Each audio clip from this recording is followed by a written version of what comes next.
আগামীকাল ভোরে মাঠে নামতেছে আর্জেন্টিনা। ম্যাচটা শুরু হবে বাংলাদেশ সময় 5টা 30 মিনিটে। উরুগুয়ের এগেনস্টে ম্যাচটাতে লিওনেল মেসিকে পাওয়া যাবে না। তাছাড়া লাউতারো মার্টিনেজকেও পাওয়া যাবে না। তো বিশেষ করে লিওনেল মেসি ছাড়া আর্জেন্টিনাকে মাঠে নামতে হচ্ছে। তো এই প্রসঙ্গে আমার আগের ভিডিওতে কথা বলছিলাম, কিন্তু এখন কথা বলতে চাই আসলে লিওনেল মেসি ছাড়া কারা কারা আসলে কিভাবে এই পজিশনটা ধরে আহ, লিওনেল স্কালোনি খেলাটা সাজাতে পারেন। আমার কাছে মনে হয় যে ইতিমধ্যেই আমরা দেখতেছি যে নিউজ বেরিয়ে গেছে যে স্টার্টিং এলিভেনটা কীরকম হইতে পারে।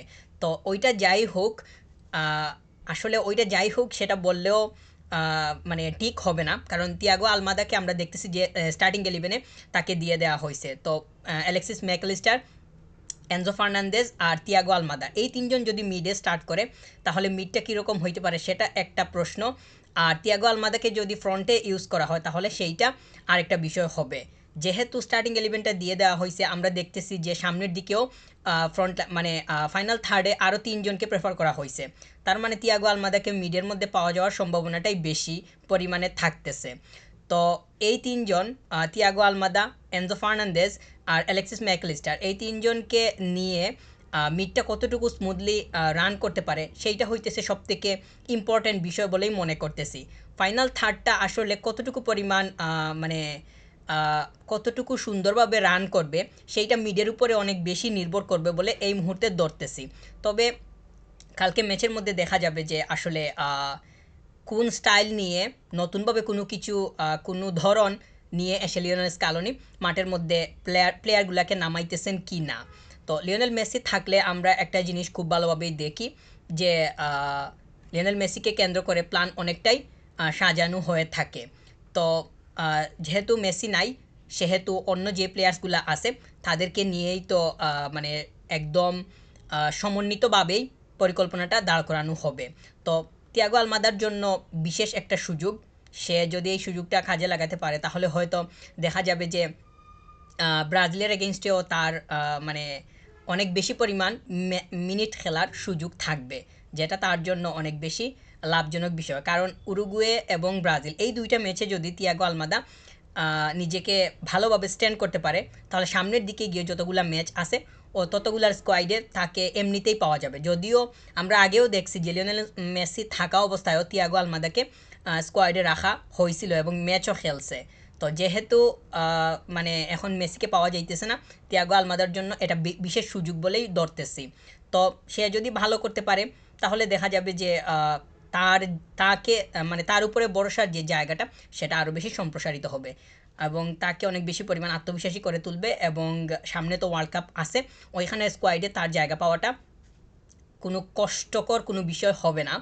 যদিও মানে এই মুহূর্তে কোনো কিছু বলা যাবে না, কারণ ইনজুরি নামক একটা বিষয় আছে, এইটা কখন কি হয় সেইটাও বলা মানে মুশকিল।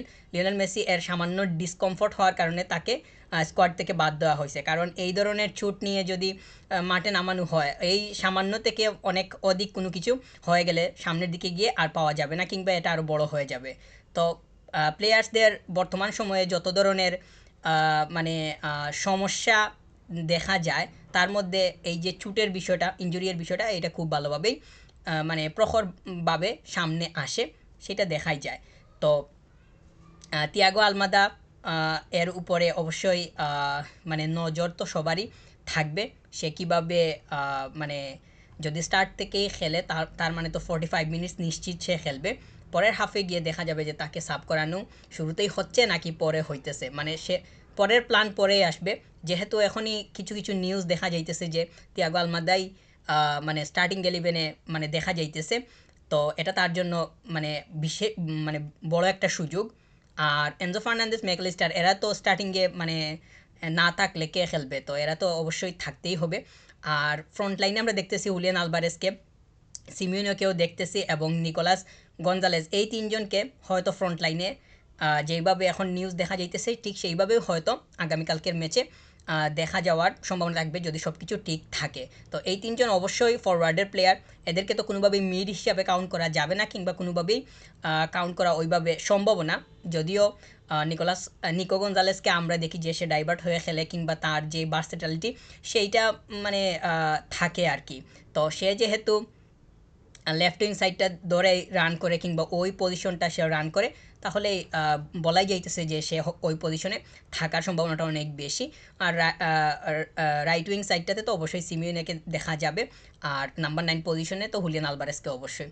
তো মিডে যেই তিনজনকে দেখা যাইতেছে কিংবা প্রেফার করা হইতেছে, আমার কাছে মনে হয় যে ওই জায়গাটা সবথেকে বেশি মুখ্য ভূমিকা মাঠের মধ্যে পালন করবে। কারণ এই তিনজন যদি সলিডভাবে থাকতে না পারে, কিংবা এই পজিশনটা যদি ভালোভাবে রান না হয়, তাহলে কিন্তু ফাইনাল থার্ডের কোনোভাবেই সাপোর্টিভ যে বিষয়টা সেটা হয়তো তাদের কাছে ওইভাবে যাবে না। সেটা সব ক্ষেত্রেই হয়, কিংবা মানে সব ক্ষেত্রে বলতে মডার্ন ফুটবলে তো এটা খুবই স্বাভাবিক একটা বিষয়। মানে আমরা স্বাভাবিক করতে এটাই ধরতে পারি, মানে প্রতিটা পজিশন একটা আরেকটার সাথে যদি সুন্দরভাবে লিঙ্ক আপ না হয়, তাহলে খেলার তো ভালোভাবে রান হয় না, এটা তো খুবই স্বাভাবিক বিষয়। কিন্তু মিডের সাথে যদি ফাইনাল থার্ডের সম্পর্ক ভালো না থাকে, তাহলে তো আসলে স্কোরিং যেমন প্রবলেম, স্কোরিং তো পরের বিষয়, আগে তো ক্রিয়েট হইতে হবে। তো ক্রিয়েটরের যে ভূমিকাটা সেটা তো মাঝখানের প্লেয়ারগুলাই মানে পালন করবে। তো এনজো ফার্নান্দেজ, ম্যাকালিস্টার এবং তিয়াগো আলমাদা, এই তিনজনের রসায়ন কীরকম হয় সেইটা একটা বিষয়। কেমিস্ট্রিটা অবশ্যই ইম্পর্টেন্ট। যদি মেন্টালিটি না মিলে, কানেকশন, কম্বিনেশন এগুলো যদি না মিলে, তাহলে দেখা যাবে যে এখান থেকে সাপ্লাই যাওয়াটা কমে যাইতেছে। তখন ফাইনাল থার্ড আসলে নিজেদেরকে ওইভাবে স্টাবলিশ করতে পারবে না। তখন উরুগুয়েকে কিন্তু হারানো সামান্য বিষয় হবে না, বা এদের সাথে জয় নিয়ে বের হতে পারাটা মানে এত সহজে বলে দেওয়া কোনোভাবেই সম্ভব না। কারণ আর্জেন্টিনা উরুগুয়ের সাথে লাস্ট ম্যাচটা হারছিল। আর্জেন্টিনা উরুগুয়ের এগেনস্টে 2টা গোল হজম করে উরুগুয়ে আবার ক্লিন শিট রাখছিল। তো তা উরুগুয়েকে হারানো কিন্তু এত সহজ বিষয় হবে না। লাস্ট ম্যাচটা হিসাব করলে দেখা যায় যে আর্জেন্টিনা থেকে উরুগুয়ের মানে সব কিছুই এগিয়ে। বিশেষ করে তো স্কোরটাই তো সব দিন শেষে ম্যাটার করে, স্কোরটাই তাদের এগিয়ে। তো আর্জেন্টিনা 3টা পয়েন্ট, মানে একটা ম্যাচই হারছিল। আমি যদি স্টেটে বোল করে না থাকি, মানে আমার কাছে যে স্টেটটা আছে, আমি যদি বোল করে না থাকি, তাহলে আর্জেন্টিনা ইতিমধ্যে 12টা ম্যাচ খেলে ফেলছে কোয়ালিফাইংয়ের। 12টা ম্যাচের মধ্যে একটা হারছে, ওই একটাই ছিল উরুগুয়ের এগেনস্টে, আর 3টা ম্যাচে ড্র করছিল।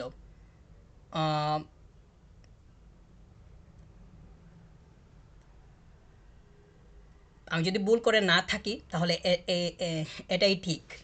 আম, খুব সম্ভবত আর্জেন্টিনা 3টা ম্যাচ হারছিল, একটা ম্যাচে ড্র করছে, মানে 3টা ম্যাচ হারছিল। ওই 3টার মধ্যেই আর্জেন্টিনার একটা ম্যাচ ছিল উরুগুয়ের এগেনস্টে। তো লাস্ট ম্যাচটা উরুগুয়ের এগেনস্টে হারছিল। আর্জেন্টিনা একটা ম্যাচ ড্র করছে, সরি আমি এখন ঠিক আছে। আর্জেন্টিনা একটা ম্যাচ ড্র করছিল, ওইটা থেকে একটা পয়েন্ট পায়। আর 8টা ম্যাচ উইন করছিল, 3-8-24। আর একটা ম্যাচ ড্র হওয়ার কারণে একটা পয়েন্ট পাইছে, 24 আর 1 25। এখন 25 পয়েন্ট নিয়ে আর্জেন্টিনা টেবিল টপে আসে। আর 3টা ম্যাচ লুজ করছিল, এর মধ্যে একটা ছিল উরুগুয়ের এগেনস্টে। তো উরুগুয়ের এগেনস্টে কিন্তু হেরে আসছে। তো আগামী ম্যাচটা আবার লিওনেল মেসি ছাড়াই খেলতে হবে, মাঠে নামতে হবে অবশ্যই। এটা আর্জেন্টিনার জন্য যে খুবই মানে ভালো কোনো কিছু অপেক্ষা করতেছে সেইটা মানে বলা যাবে না।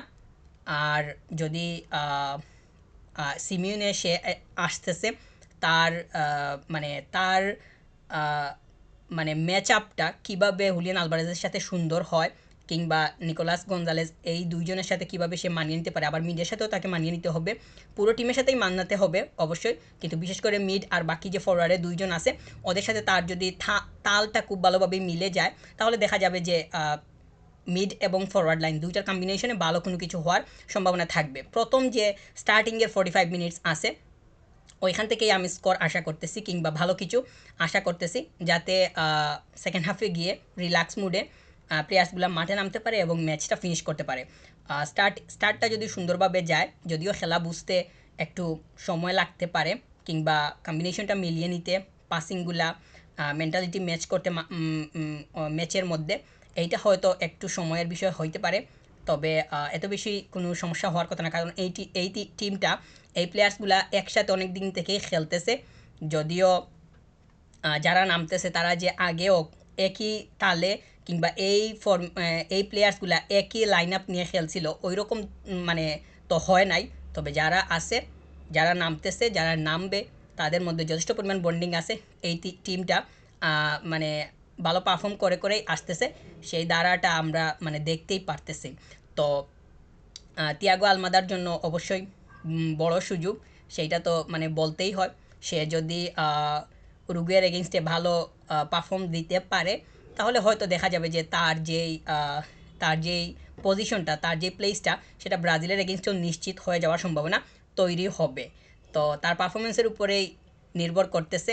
সে অবশ্যই লাকি এখানে বলতেই হয়, কারণ আমরা দেখতেছি তিয়াগো আলমাদা যখনই দলে আসে তখনই কিন্তু সে কিছু না কিছু সময় পায় খেলার জন্য, এবং এটা তাকে মানে অনেক বেশি হেল্প করতেছে। এই তো উরুগুয়ের এগেনস্টে আসতেছে ম্যাচ, প্রথম 45 সে যদি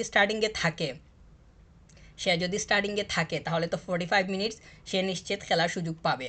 এবং এখানে যদি সে ভালোভাবে থাকতে পারে, এনার্জেটিক অবস্থায় থাকে, মুড যদি ভালো থাকে, তাহলে দেখা যাবে যে পরের 45 মিনিটস অর্থাৎ পুরো ম্যাচটাই খেলার একটা সম্ভাবনা তৈরি হইলেও হইতে পারে। তবে উরুগুয়ের এগেনস্টে প্রথম হাফটা তার জন্য অনেক বেশি মানে মুখ্য ভূমিকা পালন করবে তাকে সুন্দরভাবে উপস্থিত করার জন্য, এবং পরবর্তীতে ব্রাজিলের এগেনস্টে সে কতটুকু সময় খেলতে পারবে না পারবে ওই সময়ের উপরে, ওই অফিসিয়াল মিনিটগুলোর উপরেই অনেকটাই নির্ভর করবে। আমার কাছে মনে হয় যে তার উপরে ভরসা রাখাই যায়। কোচেরও অনেক প্রত্যেকটা প্লেয়ারের সাথে লিওনেল স্কালোনির যেই থিঙ্কিংটা কিংবা ফিলিংটা, সেইটা অবশ্যই পজিটিভ। সবসময় মাঠের মধ্যে সেটা মানে দেখাই যায়। তিনি তো প্লেয়ার্সগুলোকে খুঁজে খুঁজেই বের করে আনছেন। এই যে টিমটা আর্জেন্টিনা বিল্ড আপ করছে অনেক আগে থেকেই, মানে যেই টিমটা খেলে খেলে আসতেছে, যেই প্লেয়ার্সগুলো তো অনেকগুলাকেই লিওনেল স্কালোনি খুঁজে খুঁজে বের করে এনেই টিমটা বিল্ড করছেন। তো প্লেয়ার্সগুলোকে সুযোগ দিতে পারার বা সুযোগ দিতে চাওয়ার যেই ইচ্ছা কিংবা মন মানসিকতা, সেইটা লিওনেল স্কালোনির অবশ্যই আছে। তিয়াগো আলমাদা তার মধ্যেই একজন, সে কিন্তু সুযোগ পাইতেছে এবং সামনে তার কাছে বিরাট সুযোগ আছে।